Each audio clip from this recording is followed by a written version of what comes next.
Bienvenue à la capsule Pronom 5 à 10 minutes. Cette semaine, je veux parler de la prestation consécutive au décès. Vous avez peut-être déjà entendu parler de la prestation consécutive au décès. Ça touche surtout les propriétaires d'entreprises. Ça pourrait toujours aussi toucher les employés des propriétaires d'entreprises, mais ici, je vais vraiment l'axer sur un propriétaire d'entreprise. Donc, ce que la prestation consécutive au décès permet, c'est de verser par un employeur ou un ancien employeur à la suite d'un décès d'un employé un montant en reconnaissance de ses services rendus. Donc, ce versement spécial-là, il est encadré par des règles fiscales au niveau fédéral et également au niveau provincial. Important là, de ne pas confondre ça avec la prestation de décès de 2500 de la Régie des rentes du Québec ou du régime de pension du Canada. On parle vraiment de quelque chose d'autre qui est la prestation consécutive au décès. Donc, ce qu'on permet ici, c'est d'avoir une exemption pour celui qui va recevoir le 10 000 $ de tout impôt. Donc, moi, comme employeur, mon entreprise, en cas de décès, pourrait me verser 10 000 $ que je vais recevoir sans avoir à payer d'impôt. Ça ne sera pas déductible pour l'entreprise non plus, mais ça ne sera pas imposable pour moi. Donc, je me retrouve, j'ai un décès, mon entreprise peut me verser un 10 000 $. Là, je dis me verser à mes héritiers, à ma succession, un 10 000 $ sans avoir d'impôt à payer. Donc là, parfois, il y en a qui disent « OK, mais 10 000 $, ça ne va pas loin, donc je vais plutôt voter pour 25 000 $. Est-ce que je peux le faire? Vous pouvez absolument faire tout ce que vous voulez, sauf que si vous versez 25 000 $, ben le premier 10 000 $ ne sera pas imposable, mais la balance, l'employeur, l'entreprise, en fait, va émettre un T4 et un relevé 1 au nom de l'individu qui va recevoir. Donc, la portion additionnelle, elle va être imposable. Donc, on n'a pas autant d'avantages que sur le premier 10 000 $.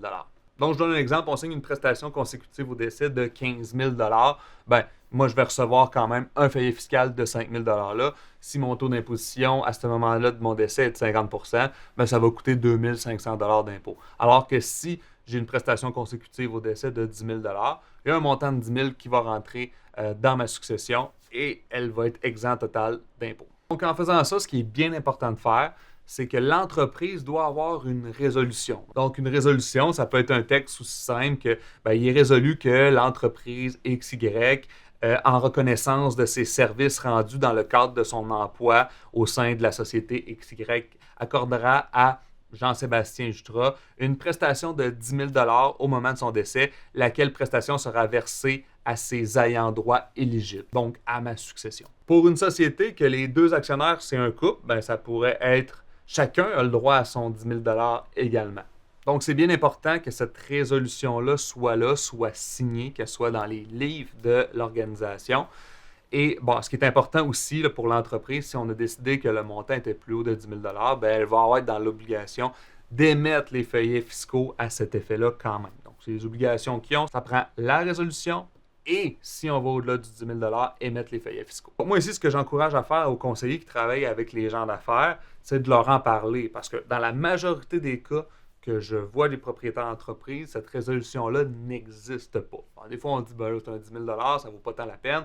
Mais on s'entend, les propriétaires d'entreprise, c'est pas toutes des giga-entreprises. On s'entend que quelqu'un qui a une entreprise qui vaut 50 millions, que je dise qu'il peut sortir 10 000, ça va-tu faire un game changer dans sa situation? La réponse à ça, c'est non. Mais pour la majorité du commun des mortels qui sont en affaires, les entreprises ne valent pas autant. Donc, le fait d'avoir cette petite résolution-là, c'est super intéressant pour eux. C'est pas compliqué à rédiger. C'est une simple résolution signée, approuvée par le conseil d'administration. Puis souvent, le conseil d'administration, c'est la personne. Et après ça, en cas de décès, ça peut être fait. Donc, c'est important d'en parler au comptable aussi, parce que si la personne gère toutes ses affaires puis n'en parle pas à personne, qui va le faire lors du décès? Donc, en parler à ses professionnels également.